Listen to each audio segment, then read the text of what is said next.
This is Hannibal from thehannibaltv.com and SWEfury.com, along with Cauliflower Alley award-winning referee. He's refereed in Japan, all over the place, and he's also going to be refereeing back in Texas Yeah. this weekend, April 17th in Belton, Texas. None other than James Beard, who, by the way, for anyone that doesn't know, JBL put you over in his Hall of Fame speech. So that was pretty cool to see. I did watch it, and Yeah. to hear that was really awesome. Yeah. Well, thanks. John actually called me before that was out and let me know that he was going to say something. So, he's been a good friend for a long time, and I'm very proud of all he's accomplished. He's just a great guy. Done a lot of good things since he retired from the ring, and I'm just as proud of him for that as I am for all the accomplishments he did in the squared circle. So, congratulations to my friend John JVL Layfield. Very good. And you're going to be refereeing this weekend. There is going to be a battle royal, and the winner of this battle royal is going to challenge the real world champion, Charlie Haas, who I've actually had the opportunity to do some amateur wrestling training with recently. And congratulations to his kids, won some medals over the weekend, by the way.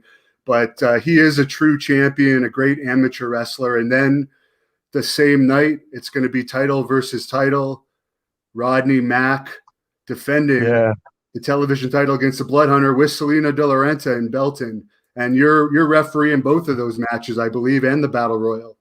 Yeah, I haven't been in the ring in a while. I had some physical problems last year, so I was kind of on the shelf for a while, and that's the first time in my career that's ever been that case. In the almost 40 years of working in this business, I've always worked in the ring, and of course for SWE, it's kind of hard for me to get in there now because it's so busy on TV nights, and it's something I enjoy doing still, and it's kind of, I tell people it's kind of like one of those things. I'm probably as good once as I ever was, but that may not be the case when you're talking about 4 or 5 matches. But we'll see what happens, and I'm looking forward to it.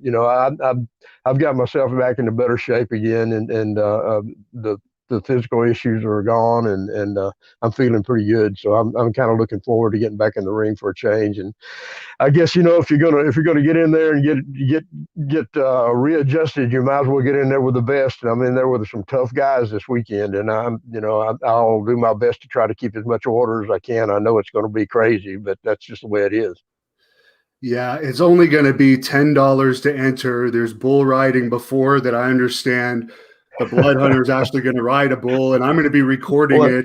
So I actually practiced. I actually went down and rode a bull myself. I gotta ask you about that. I think you're taking this media thing, a little bit too seriously now. You're actually going out doing research and riding a bull to find out what it's like, so you'll know what to write about or talk about when you talk about Blood Hunter doing this. And what I'm curious about is if you're dedicated enough to do something like that, I wonder if Blood Hunter's actually done any kind of practicing or gotten any kind of instruction, because getting on a bucking animal is not an easy thing to do. I've been thrown off a few myself over the years, but I was a lot younger and a lot tougher back in those days. I bounced a little better. So I wonder what in the world are you thinking going out there and doing that? Well, I didn't get too hurt. I was winded. I'm certainly feeling it today. Blood Hunter's bigger than I am. I just wonder, though, is riding the bull going to affect him in the match when he fights Rodney Mack later that night? Because you can get thrown into the fence, as you know, by these over 2,000-pound animals. You can get kicked in the face. You can get gored. You can get your neck broken. And on a normal night, stepping in there against a monster like Rodney Mack would be a tough enough challenge. Yeah. So it's going to be interesting. Well, like I said, I know what it feels like to get thrown off of a bucking animal before. Usually it was a horse, and they're not as dangerous after you get thrown as a bull is. But the fact is just getting off one of those things, even if you can ride one for 8 seconds, just getting off is dangerous. So it's a real challenge. I'm not really sure why I wanted to do that. I'm not sure why you wanted to even find out what it was like, but and I saw what your hand looked like while you were doing that too. That's rough on you. Yeah, I lost part of my hand, but Yeah, I I saw. wanted the Texas experience. I've been out here and I've been loving Texas, and they said, Hannibal, if you want the full Texas experience, you got to ride a bull. So I can say I did that now. And for the fans asking how to buy tickets, you just show up. It's $10. You bring your own alcohol. There's going to be girls there in Daisy Dukes. There's going to be country folk, and you just show up and you watch, and it's going to be a wild night. The crowd's going to be just as wild as probably the action with the bulls and the wrestling. Well, there's a lot of a relationship between wrestling and bull riding or wrestling and rodeo. It's just kind of a cousin type thing, I guess. There was a time when the Mesquite Rodeo Arena was used by World Class for several events, and I've been in other rodeo arenas all in different parts of the country, and it's kind of like I said, it's kind of a kinship to wrestling and same kind of fan base, I think, in a lot of ways, and it should be a lot of fun. I'm looking forward to it. You get a little rodeo, a little wrestling, and a lot of fun, and probably see a little excitement on the blood hunter trying to ride a bull, a 2,000-pound animal. Man, it's crazy, but that's that wrestlers are crazy. So I remember years and years ago, World Class had Tony Falk. If you remember Tony Falk, definitely not a bull rider, but he had kind of a cowboy gimmick, Cowboy Tony, and it was they actually put him over a bull, or tried to, at the Mesquite Rodeo Arena back several years ago, and it didn't work out too well. But hopefully this will be a little bit better experience for Blood Hunter. And the show is a benefit event, and that's Right. why SWE is participating, and that's why you're participating. Could you tell us a bit about I think it's a young girl that this event is all going to benefit? Yeah, I'm not real familiar with all the details and everything, but I do know there's a young lady there that's local in that Belton area that needs some help, and Aaron Presley really has put this thing together. Of course, you know Aaron, he's our ring announcer, but he's also promoted wrestling for several years, and been very active in our business, and he's part of the board of directors of SWE now. So he's put this thing together to benefit this young lady, and we're happy to do that, because that's kind of traditionally what wrestling has done in different parts of the country, and SWE wants to do some of that and do more of it actually as we go forward. We've got our TV nights; they're busy, but we also have other nights that we could go to different towns and do some benefit type things like this, and we'd love to be able to do more of that, especially now that things are loosening up and people can actually come out and come to the shows, and there's not so many regulations and things in the way. So I'm excited about it. It should be a lot of fun. Yeah, it's my understanding that nothing has been announced yet, but there is some house shows in the works in the coming months for SWE. So that's something where Right. you need to follow SWE on Facebook, follow the SWE YouTube channel to stay up to date on that. But one event that is not going to be a house show, it's going to be actually a Fight TV pay-per-view in Irving, Texas. Next Saturday, April the 24th, is Sprang Stampede with your buddy Big Cass, Melina, Teddy Long, Mil Mortes, Charlie Haas, Christy Janes, the women's champion, Rodney Mack will be back, and the Blood Hunt. It's going to be a big event, and it is going to be on Fight. There's new production people Yeah. involved as well. So the production values of SWE are going to increase. And I did do a video from the studios of these production people last week, and it's really impressive. They've done some work with WWE. Yeah, I saw that, and it is exciting that part of the production, that part of the presentation of SWE is upgrading right now, and we're always looking to improve things. You know, this has been a if you think back on it, in 2 years, this company has gone from nothing to where we are now, probably the fastest growing company in the business, and we have improved all of our production and our presentation as we go along, but we're not satisfied yet, and we're trying to get to that point to where people can turn on and trust what they're going to see on our TV program is going to be quality, and we're just going to keep going forward, and it's exciting, man. I tell you, it's been incredible. I keep hearing all these wonderful things about SWE from different places and all over the world, really. And I know last weekend was WrestleMania weekend, and all these people are down there, and I'm hearing reports from people that were there at WrestleMania. You know, 100,000 people or more. I guess I don't know how many are there, but I keep hearing that the talk of the place was SWE, and a lot of people have called me about that, and I'm still I'm getting indulged with guys wanting to come in and wrestle in SWE right now, and it's just incredible, and it's exciting right now. It's an exciting time for us. Yeah, and people keep messaging me about wrestling for SWE, and I keep telling them, message James. I'm just a reporter. I have That's nothing your to do fault. with it. But it's good that there is the interest. But I see that our guest this week, speaking of the 24th, he's going to be involved in a strap match.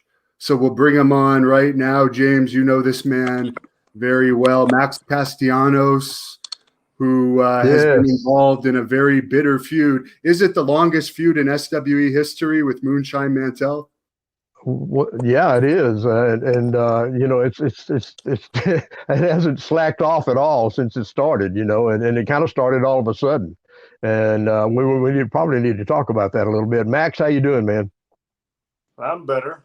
How about You're yourself? better? Yeah, Yeah. I'm doing great. Are you in the States or in Mexico right now? I'm in Mexico right now, but I'm just saying, nobody checked up on me. Everybody checked up on Moonshine, see how he's doing after, me beating his ass. But what about me? Nobody's checked up on me. How's Max doing? All of a sudden, 2 weeks later. But anyways, we're not gonna go down that road. Well, I guess that's what we're doing right now. We're checking up on you, trying to find out how you're doing and what's on your mind and how you feel about things. Before we get into all the elephant in the room, the deal with Mantell, let some of the fans know a little bit about you. I mean, where did you start? Where did you train? What's your background in the wrestling business? Because you've kind of come in the last year or so. You really come into kind of public view. So I grew up in Mexico all my life. I would travel back and forth in Texas, but majority in Mexico till I was about 12, 13 years old. And cartel activity started getting very bad. So for us and my family, we were going through some stuff with that. So we eventually had to move back to Texas and stay in Texas. While I was in Mexico, I would train boxing. I always loved wrestling, but at the time over there, boxing is a lot bigger. Well, they're both lucha libre and boxing are very hot. Once I moved to Texas, I decided I wanted to pursue professional wrestling. So, for some time I was in Texas, went back to Mexico, and then I went to San Antonio to go train with Rudy Boy. And I trained, and in about 3 months, I was able to have my first match. So I picked up things pretty quick. I was training about once to twice a week, but I was getting everything, and I understood. So I knew I was coachable, and they didn't have to tell me twice, so I could understand, what was being said, and I put it to play. After that, I started traveling around Texas, and then where I'm at right now. Yeah, Rudy's one of the better trainers for sure. I've known Rudy a long time, and he started out a lot of great wrestlers, and he trains them the right way. That's no question about that. I understand that you still go back to the training center occasionally and work with some of the younger guys. Is that correct? Yeah, absolutely. Sometimes whenever I fly into Texas and I have some time, is I go take out my anger issues on the students. But sometimes get in the ring with them and roll around and see, the type of talent there is. But for a fact, I feel I've been the best talent that has came out of the Texas, for the TWA in the past 15 years. So. Well, you said you take out your anger. Is there a reason for that? I mean, what is it you're angry about? I mean, explain if you can. Well, what is this, anger management now? I got to explain myself my anger issues? No. Just asking. I mean, you brought it up. You said you take out your anger on the younger guys sometimes, and I was just wondering what it is you're angry about. Well, you'll find out on April 24th what I'm angry about. Well, we know about the deal with Mantell. I don't really, honestly don't understand how it started or what the background is. I know you guys you were friendly at one time. You actually a tag team at one time, and that all changed all of a sudden. What is the start of that issue? What brought that about, and why has it gotten so intense? So here's the thing. We go back, Mantell, as he claims that he helped train me, helped this and that. There was some truth to that. He would go in there and get in the ring with me and stuff like that. But I always hated the fact that I was, how can I say it, is not compare, but be like, oh, you gotta be as intense as Moonshine. You gotta do this as Moonshine. This is Moonshine. No, there's not this spot for you. We gotta give it to Moonshine. And I kind of got tired of that, of me pushing me to the side. And I'm like, hey, I know what I'm worth. And the thing is yeah, you put us in tag team partner as Moonshine and his tag team partner Max Castellanos. Why can't they say it the other way around? Why can't they say Max Castellanos and his tag team partner Moonshine? No, it has to be Moonshine first. You put a poster, and now you got me all worked up. You put a poster and you post, Moonshine Mantell's face, and you put me every now and then. That pisses me off. And that's true. And that should explain why I did what I did. Because it was an opportunity for me to climb up the ladder, make a name for myself. And I'm tired of sitting down on the sidelines and just seeing other guys take opportunities and other guys be the faces of the company, especially SWE, the hottest company in Texas. I want to be the main guy, not just one of the main guys, the main guy. So does that explain a little bit of, why I do what I do, in the past? Well, I understand the competition aspect of it for sure. I mean, it's part of what this business is about. It just seems like this has gotten a lot more than that, more personal than anything else. And I didn't really get to know you personally. I've known Mantell a long time, but he was always a pretty cool guy, But it seems like this thing has gotten really personal and it's so intense right now. Why? I mean, that's what I'm asking, I guess. Because it's destined to be that way. I'm the best thing that happened to Moonshine in his career. I have brought the best out of Moonshine. He could have wrestled all these guys in the past. And Max Castellanos is the biggest rival that Moonshine has ever had. And I get a little worked up here, but I'm so passionate about this. And the thing is, in this business, the small time that I've been, I kind of understand that I'm not here to make friends. I don't care if Moonshine's a nice guy in the back, this and that, and make friends. I'm not.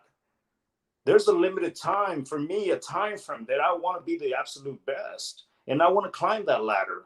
Not be Moonshine's tag team partner or just hang around, in the locker room, see what was there for me. I know my value.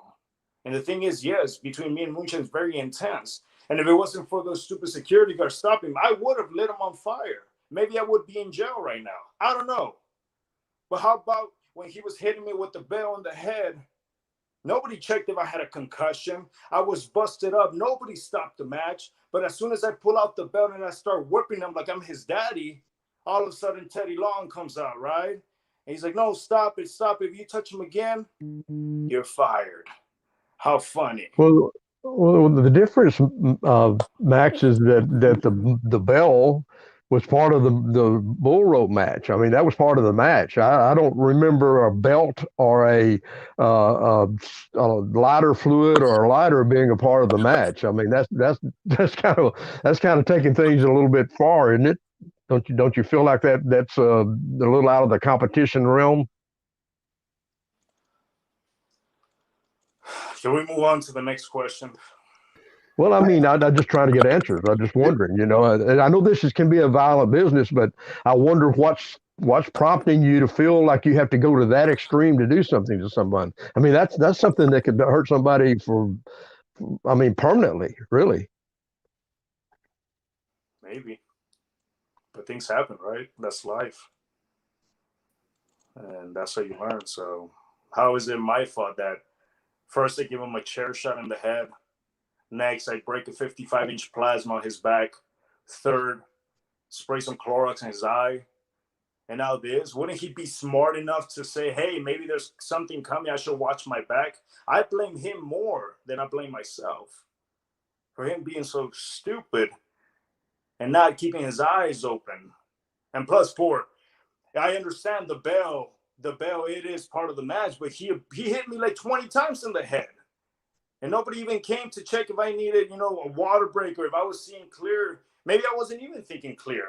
Maybe because he hit me so many times in the head, I wasn't even thinking clear. And that's why I was going to do what I was going to do, Well, I guess one of the things I'm kind of wondering is if that's the case, why was there lighter fluid underneath the ring? I mean, I know that's not something that's normally there. How did that get there? It's your ring, not mine. I mean, I don't know what the ring crew puts down there. How are you going to blame me for that? Do you have any? I'm not blaming anyone. I'm just asking if you knew how that got there, and then I mean how the Clorox happened to be in that place. I mean, that's not usually there either. Clorox is a cleaning supply for COVID-19, especially being that's true. virus. Yeah, that could be explained that way, I guess. I don't understand you having a lighter and a lighter fluid though. That doesn't make much sense to me. Well, I don't know. Maybe they were going to barbecue after. There were some beers. Maybe they were going to cook some steaks and chicken. How do I know?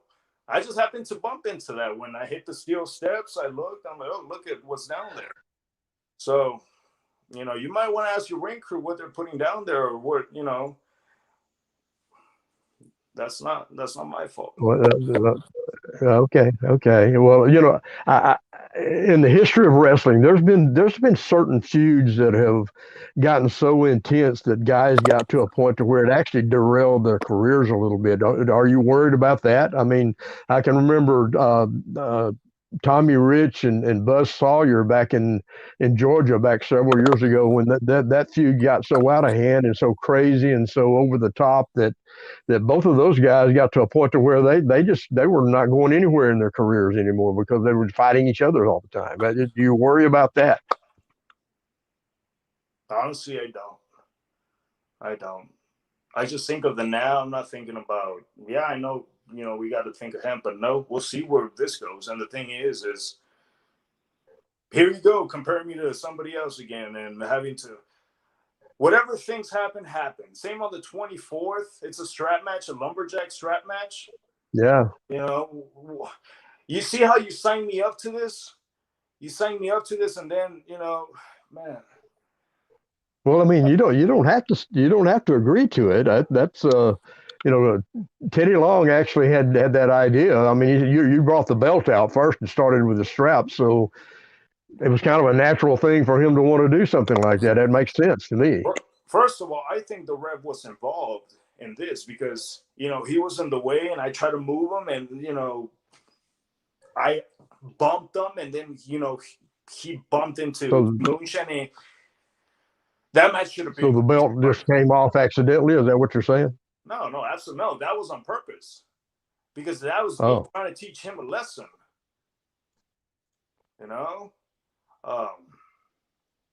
know. I think it's Moonshine and SWE versus Max Castellanos. This is how I feel sometimes, and that's probably how it is. So that's why I do the things I do. And the ref cost me that match. That match I had it won already. That's Well, okay. I mean, it's almost gotten to a point to where winning and losing doesn't have much to do with anything. It's just about beating each other up and doing damage and that kind of thing. And I wonder, where does this all go from here? I mean, what happens if this strap match doesn't end it? Where do you go from there? What do you do now? I don't know. I can't answer that question. Because same like if you would ask me back in San Antonio after the chair shot, where would this go from now? I wouldn't be able to tell you. Go roll with the punches, see what life throws at you, and you never know what you might bump into. So that's all. Do you have any thought about doing something like, well, just like that chair shot in San Antonio? I mean, that could have killed the guy. I mean, it really could have. And some of these other things that's happened. I mean, that's pretty extreme. I mean, do you ever think about that, about injuring somebody to a point to where they can't go on anymore, or is that something you're concerned with?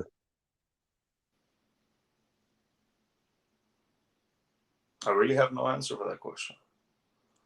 But Moonshine keeps coming back. I give him props. He's tough. Yeah. He keeps coming back.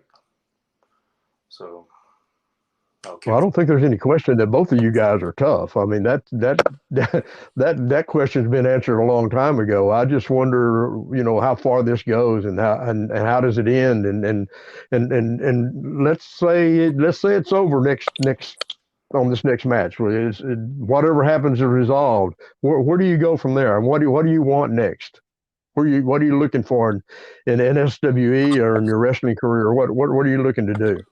To be the number one guy in SWE. So here's the thing. Going back to what I said earlier, I don't want to just be one of the top guys. I want to be the top guy. So we go on and everybody can break down who is the top guy. So Moonshine, everything that's going back and forth is being an example to every single wrestler in that locker room that I don't play around. Once I'm done with Moonshine, the next one better be careful because I'm coming for that number one spot. And well, that's a pretty crowded thing. I mean, you're talking about Charlie Haas at the top and guys like Blood Hunter and Rodney Mack I mean, we've got Wes Briscoe coming in. Kaz is here. Gangrel. I mean, there's a lot of tough guys out there, man.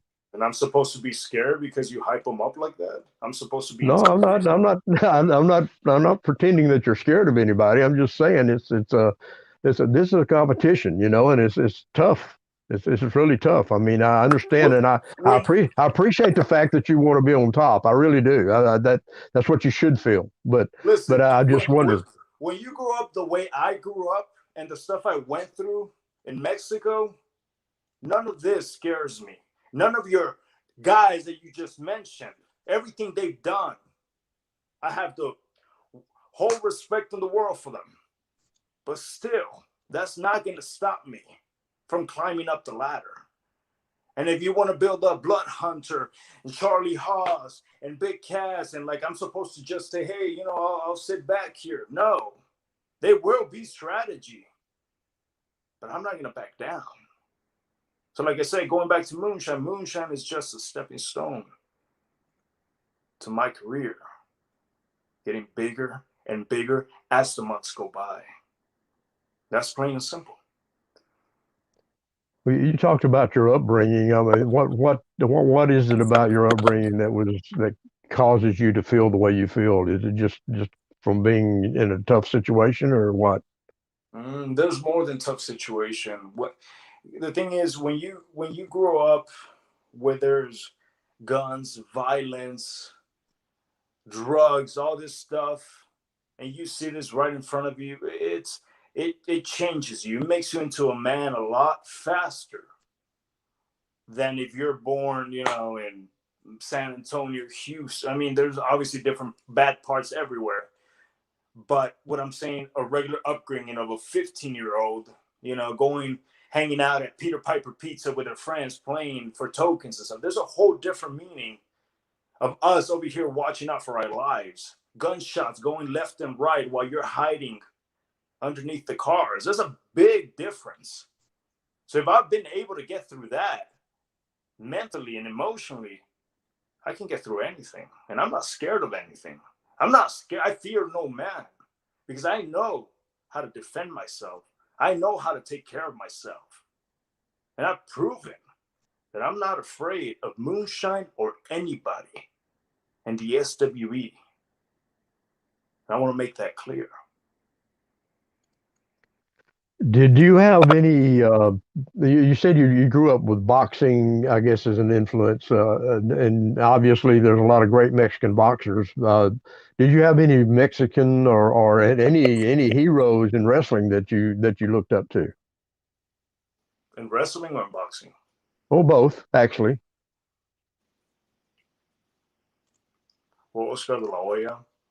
And wrestling, here's the thing with going to wrestling, because here's the thing. Yes, boxing was part of my when I was younger, but for me, it's kind of like it's kind of like when a guy is married and he's with his wife, but he's looking on the side, looking at the other girl that he wishes he had, but he's not. It's the same thing. I had boxing, but I was looking over because of real interest was wrestling. And the thing is, it was, as much as lucha libre is very popular in Mexico, I was always drawn to the American style, to the WWE, to the WWF, WCW, NWA, you know, big guys that were larger than life. And for me, it was always like, I want to be portrayed as that. Because the thing is, you look at Latinos, you look at Mexicans, and they're like, no, están muy chiquitos, están muy chaparritos, no están muy grandes. They're not big enough. They're not tall like these guys. Well, I've been genetically gifted, I guess, for a Mexican. Like some people say, oh, you're pretty tall for a Mexican. You're pretty big for a Mexican. What's that supposed to mean? Huh? That we're supposed to be, what, 5'7", 5'6"? Well, I'm 6'1", 245. A little bit bigger than your average Mexican. So I take pride in that. Because the thing is, it's been a very long time since there's been a top Latino Mexican superstar in the wrestling world. There's been greats like Eddie Guerrero. But the thing is, if you look at right now, I don't see any. And there's a spot open. There's a spot open for the market because how many Hispanics, how many Latino kids, Spanish speaking, watch professional wrestling on a weekly basis? Millions. They need somebody they need to look up to. And sometimes, you know, things happen at a certain time, or, you know, like they say, the perfect storm happens.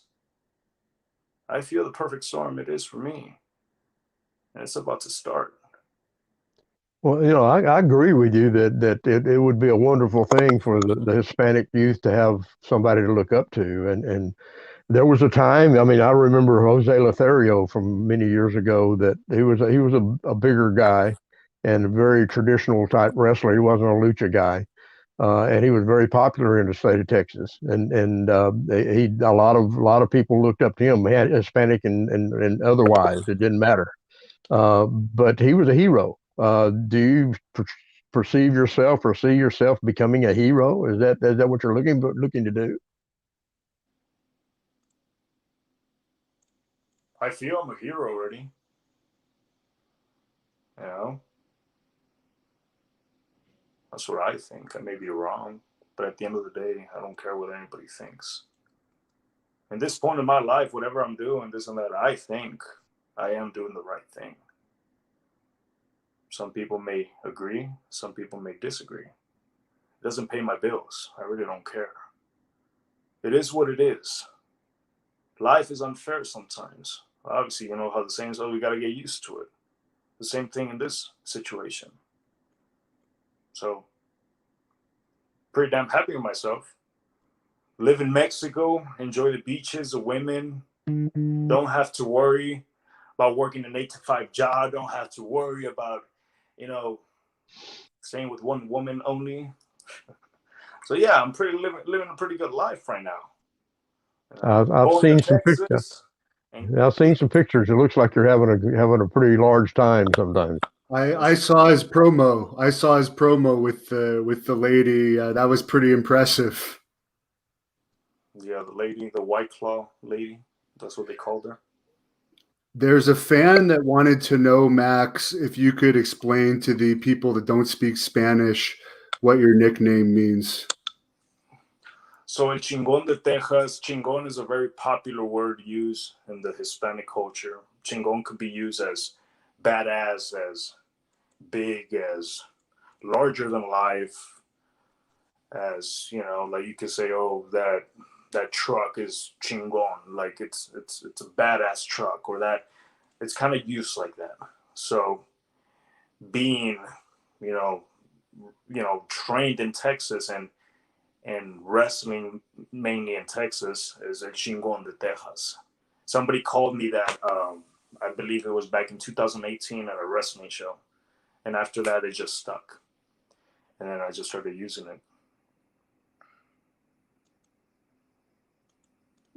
So this is that's just a name that just came around from somebody calling you that all of a sudden. Is that what it is? Yeah, because when I was growing up, like I was always out of all my cousins, I was like the bigger one and stuff, and I was like, oh, hey, chingón, vete pa acá, like ese está bien chingón, like this kid is this big motherfucker over here, come here, this like it's always been something I've been called ever since I was a kid, and then when it was Okay. in a match, it just clicked. I was like, man, like I haven't heard somebody call me that in a long time.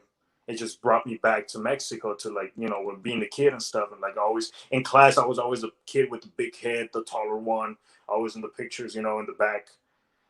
So yeah, it always, they would say your head is chingona, like it's super big. Well, I had to grow into my head eventually. So it's just, like I said, something that always has been with me. So you started with Rudy Boy and trained with him. Did you have any other trainers besides Rudy, or is it that the only? Yeah, absolutely. I did multiple sessions with Booker T up in Reality of Wrestling. Okay. I also did multiple sessions with Funaki. Okay. So yeah, those were my other two. Like I said, limited sessions. So it was not like with Rudy is where I spent my time. I learned everything. When I went up to Reality Wrestling back in 2018, I think it was in 2018. I went in and I tried to go for a spot, and as I'm going to the restroom, I bump into Booker T, and then he looks at me, he's like, "Who are you?" And I'm like, "My name is Max." He's like, "Where are you from?" And I'm like, I got trained in San Antonio, over here kind of starstruck because somebody I grew up watching, and, I really can't talk. And he's like, "Do you have your stuff?" And I'm like, "Yeah." He's like, "Well, change." So next thing I know, 5 minutes later, he calls the whole roster. And if anybody that's been to Booker T's in the back, he has two rings, for training and stuff like that. So I remember it was Booker T, Bruce Pritchard, MVP, and the whole roster. So he says, "Hey," he's like, "Have you ever talked to that guy over there?" He points at a random guy. I'm like, "No, I don't know." He's like, "Okay, you two get in the ring, 5 minutes." I'm like, "All right." But I was trained properly by Rudy, so I knew I could, pull off a match out of nothing. So we did the match. We finished the match, I believe, like at 4 minutes and 50 seconds, like 10 seconds before our time. And after that, he's like, "I think we got a spot for you here." And that's what happened. After that, I kept going, and every single month. Yeah, that's an old training tactic for sure. Yeah. Yeah. Throw you in there and see if you know how to work with 5 minutes. Yep. And it was simple because it's something I Yeah. did every single day at training with Rudy Boy. So. Yeah. Max, Mike would like to know your thoughts on Tito Santana. To be honest with you, I never really followed his career. I'm not going to sit here and lie. And I never really followed his career. So I cannot, name matches and as far as his wrestling stuff. I've seen couple like, back and forth on YouTube and stuff, but nothing where I sit and I can tell you right here. So that's my And answer. Wesley would like to know if you could talk to somebody, whether it's a wrestler or an agent, I guess, from AEW, Impact, or WWE. Who would it be and why? If I could choose one, Yeah. That's your question, one only? Yeah, that's what Wesley's question is here. If it could be one person from any of those three companies, whether it's a wrestler or whoever, who would it be and why?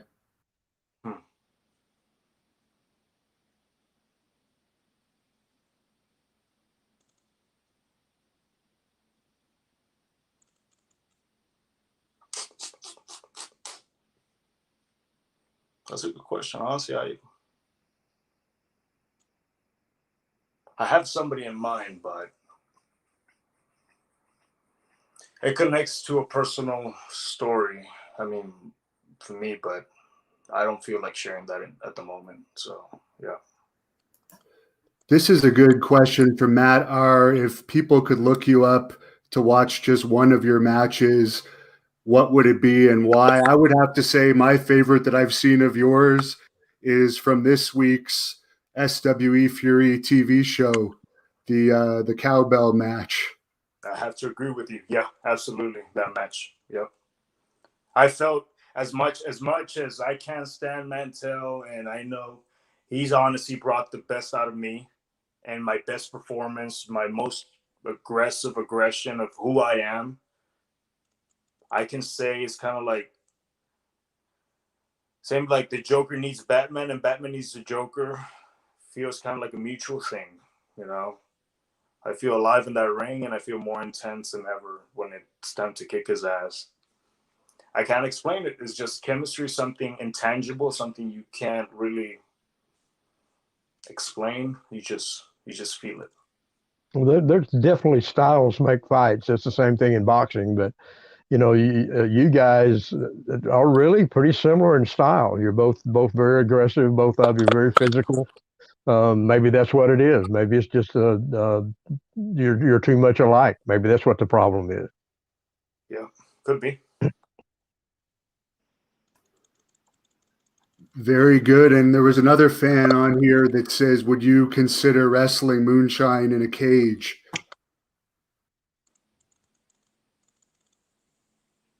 I'm not scared of it. Maybe he is. As long as I get paid what I deserve and what I ask for, sign me up. Well, I haven't been in a cage in a long time, but that might be something that I'd put the I'd put the gear back on for. I can tell you that. But being that ever happens, I see why you shouldn't ref that match. Well, that may happen if that comes to that. We'll see what happens. There's another fan on here asking, how much can you bench press? I know you work out very extensively. So there was a time I actually competed in powerlifting and strongman when I was 20 to 22 years old. My best bench press is my weakest lift has been 395. My squat has been 600, and my deadlift has been a 625. So those are my three best lifts I've ever done. Complete drug-free, natural. So I take pride in that.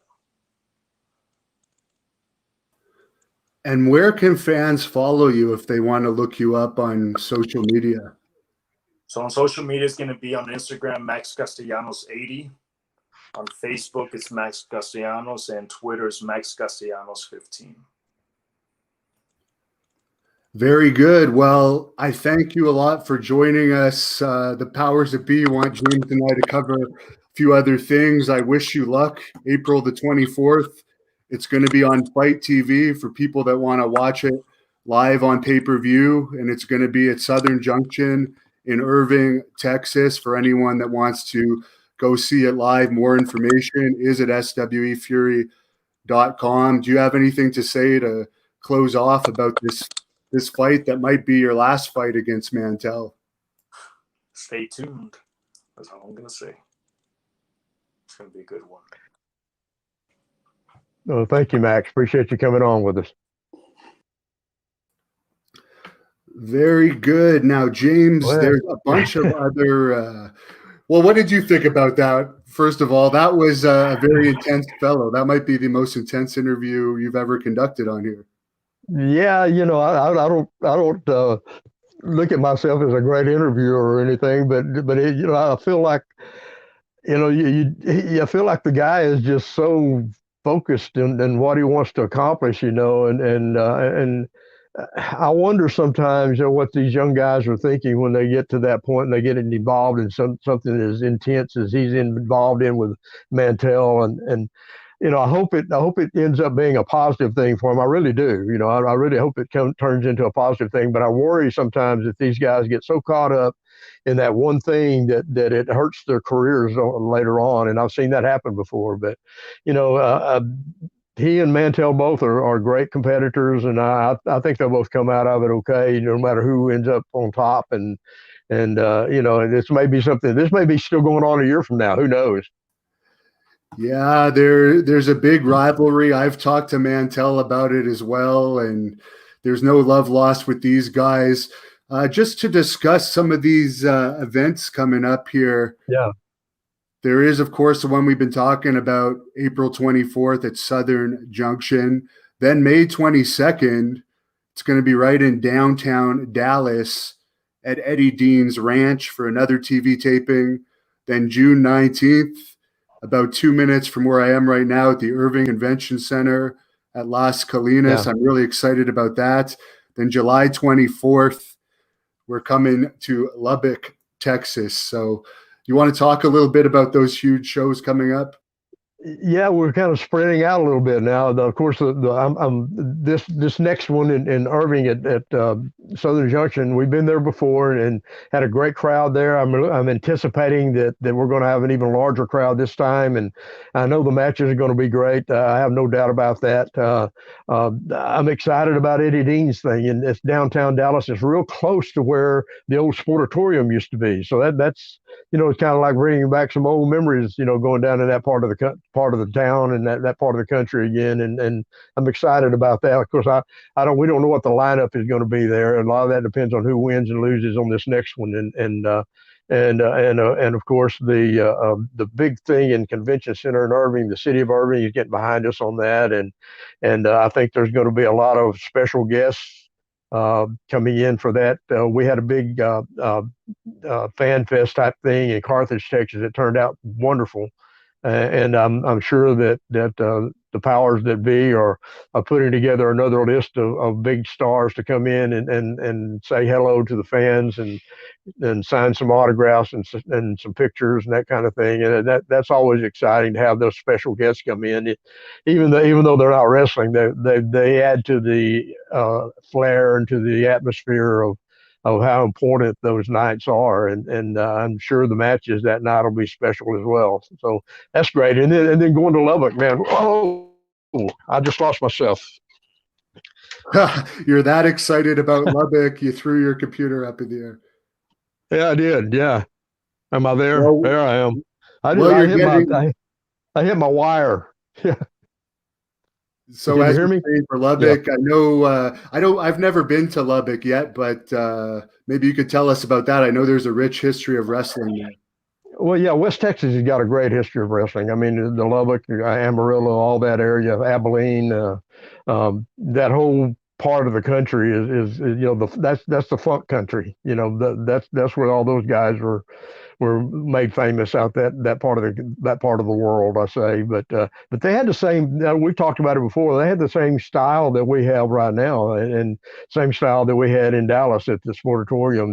That get in there and fight type atmosphere that you have, and it's exciting to be able to go to West Texas and do this again. It's been a long time since I've been out that way for a wrestling event, and I'm really looking forward to that. And I'm hoping that we do a lot more of that. I think we're talking about trying to make it to Amarillo, and that's I think the last time I actually worked a wrestling event in Amarillo was the last match of Dick Murdoch's life, and that was a long time ago. So I'm anxious to go out in that part of the country again. Now there was a wild character, and Lacey Von Erich actually announced this at WrestleMania weekend. She did some great videos. And she had Kevin Nash on. I don't know which event this is going to be. It hasn't been announced yet. I've wrestled this man. very tough opponent. Speaking of Amarillo, though, Terry Funk was the referee for that match, and he cheated. Kevin Nash gave me a low blow and put me through a table. It wasn't an ODQ match, so he cheated. But he is coming to SWE, and that's pretty exciting. Yeah, I don't know that we have a date on that right now. Maybe he may be one of those people that show up at the convention center in Irving. I don't know. That's yet to be seen, and I'm sure that there will be a lot of other people added to that if that's the case. But yeah, you can I've been around Kevin a couple of times, and he's a big dude, man. You talk, he and I think he's probably about the same height as Kaz, if I'm not mistaken. A tall Yeah, guy. they're both up there, and he's a two-time WWE Hall of Famer now. Right. Yeah. Just a very popular wrestler, and it would be great to have him involved with SWE. A couple new matches have been announced for the 24th that I'll bring up. We had Wes Briscoe on last week. He's going to be taking on Mil Mortes, which should be very interesting. And then there's this women's title match, Christy James defending against Renee Michelle, two fantastic lady wrestlers. Yeah, I think Renee held a title for another company not too long ago, if I'm not mistaken, and she was a former WWE wrestler as well. I think should be a great matchup, and Christy's got her work cut out for her to hang on to that title with that kind of talent after her, and I'm excited that Wes is coming in. We had him on a week ago, and I know you guys know each other very well and know what kind of competitor Wes is, and we know what kind of competitor Mills Mortes is, and that should be a well of a match. I'm telling you, that could be the match of the night. Who knows? But I'm excited to see Wes coming in with the attitude he's got right now. I think he's going to make a strong showing in SWE. And of course, there's the SWE Fury app that they're still continuously working on, putting on more content. I've had the app developer on this podcast. The SWE Fury app, you can go to the SWEfury.com website and look up how to download it. But I believe it's very easy to find. They have some custom footage on there with you, James, and all kinds of stuff. So that's pretty exciting that SWE's got this app going. Yeah, the future of that app is really exciting, and I think it's very interesting for wrestling fans because there's so many things that you can do with that thing. I'm a tech idiot, so I can't tell you everything, but I know there's a lot of interactive type things, a lot of information you can get on the app. There's a lot of exciting things that we can use that app for. As far as spreading the news about SWE Fury and the information about the stars in SWE Fury and where we are and what we're doing, and I think there's some. I think there's ways of doing all kinds of little tricks on that thing that they haven't even explored yet. So I'm excited about that thing in the future too. And we've got our YouTube channel that's doing really well now. I talked to Tom the other day and is excited about it. The YouTube channel, and we've got over 1.5 million, I think, views on it's just crazy, It's grown at a very fast rate, and recently someone even did an article about SWE and the popularity of it. And there was one thing wrong about the article. They mentioned it was only on in 3 states. I actually counted last night, and it's actually on in over 20 states. So that's pretty impressive.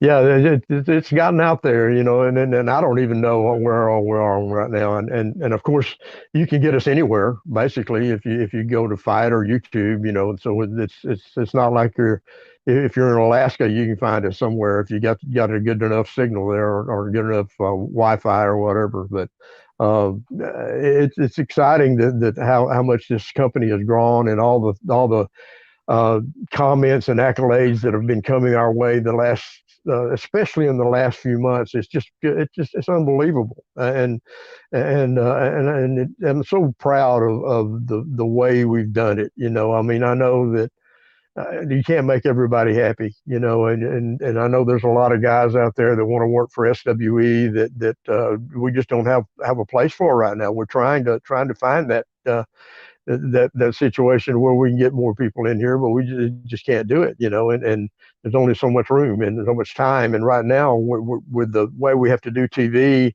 and shooting, as much TV in one night as we do, it's a long night, and I hate that, but that's just the way things have to be right now. But it's so exciting what's in front of us right now. I think there's a lot of good things coming, and it's just going to get better.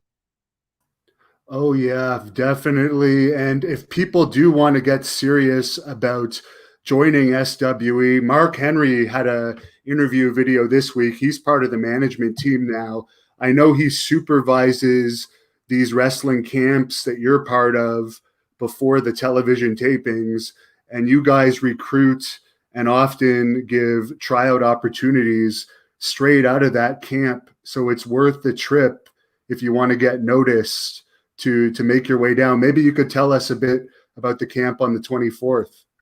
Yeah, we have anywhere from 40 to 50 typically to show up for those things, and a lot of times some of the same guys come back for every camp. And like I've said before, we're not trying to take the place of the regular training regimen. We're trying to enhance that. We're trying to give them I guess, a different vision or different perspective of things, and we have guys that can do that. I mean, Rodney Mack and Jazz are our main trainers down in the dog pound in San Antonio. We have several of our wrestlers that come in and participate in the camp. Niles Blanc, Adam Asher, and myself, and of course Teddy and Kevin, and now Mark is more involved in that, and he wants to be more involved in that process. And it's, I heard him talking that same interview we were talking about, and he made some great points. That we want to try to be as open as we can be with our talent. It's so tough. I know I'm in a position sometimes when I hate to even I hate to have to deal with some things that we have to deal with, because a lot of guys out there I really do, and sometimes I have to tell them, sorry, it's just not the time right now, or we had to make some changes, and something's come up. It's trying to be upfront with them as we can, and I think that's an important aspect of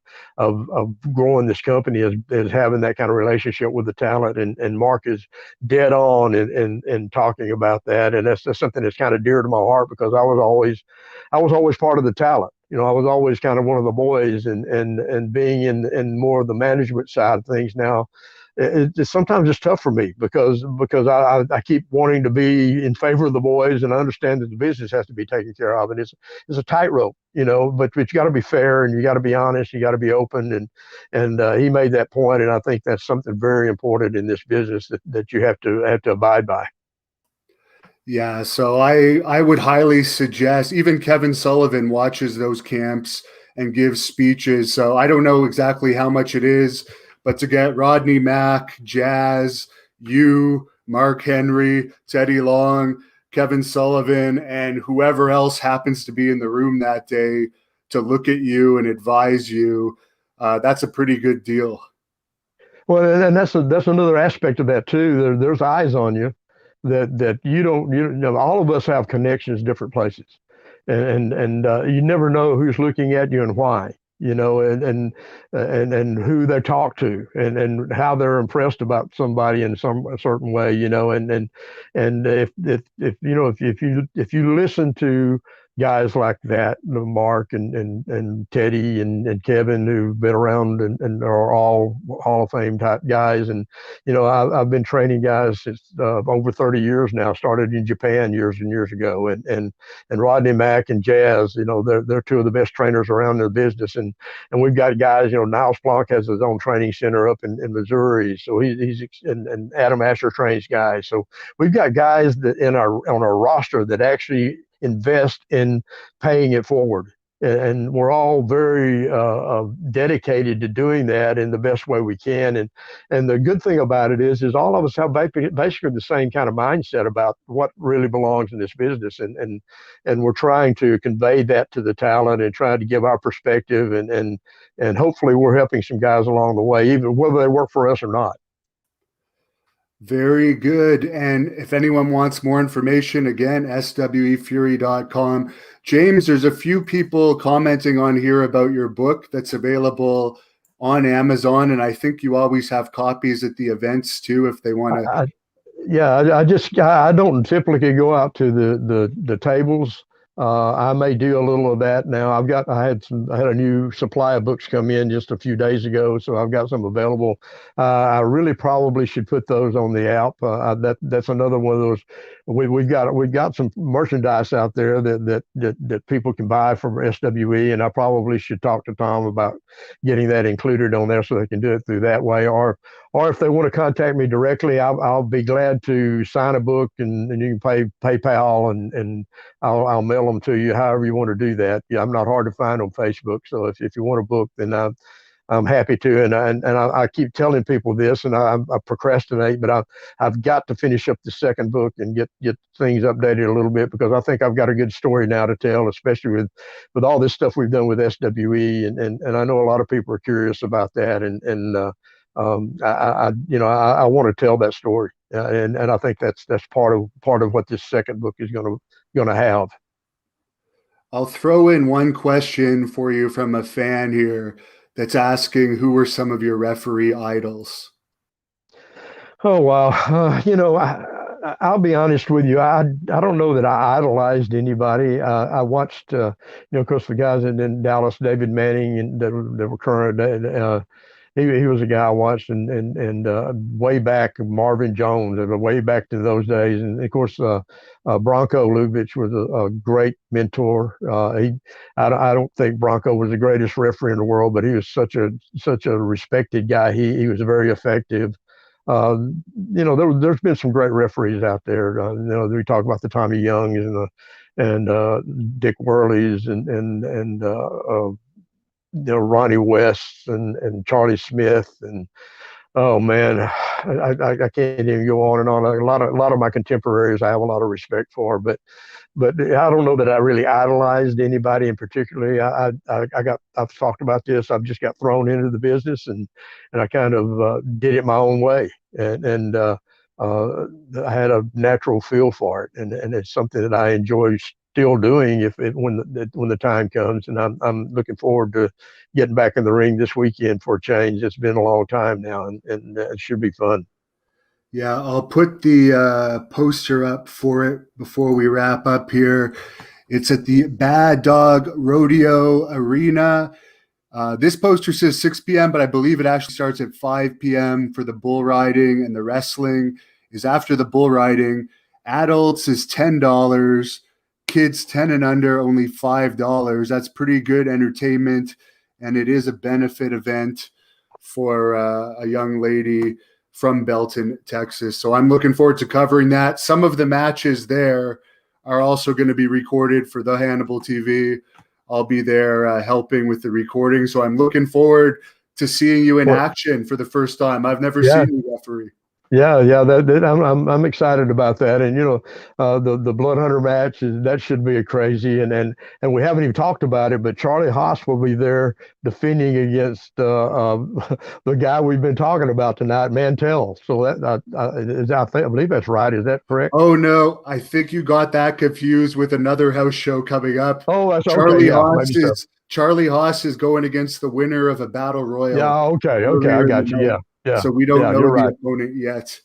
Okay. But yeah, but he will be defending his title that night. So you'll get to see Crazy Charlie no matter what. I get somebody.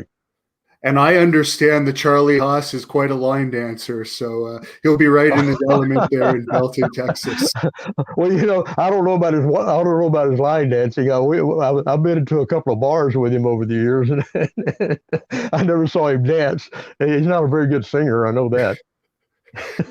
Yeah, I know you're in a band. I'm a pretty terrible singer as well. So maybe you could sing the national anthem at the start. Well, So that's another one of those things that I keep talking about doing. I have some friends that want me to put together a CD and have that available too, and I may do that at some point and see what happens. I've still got a lot of old cuts of my old band and some studio stuff and some live stuff, and I may try to put together something that sounds kind of decent and put it out there and see what happens.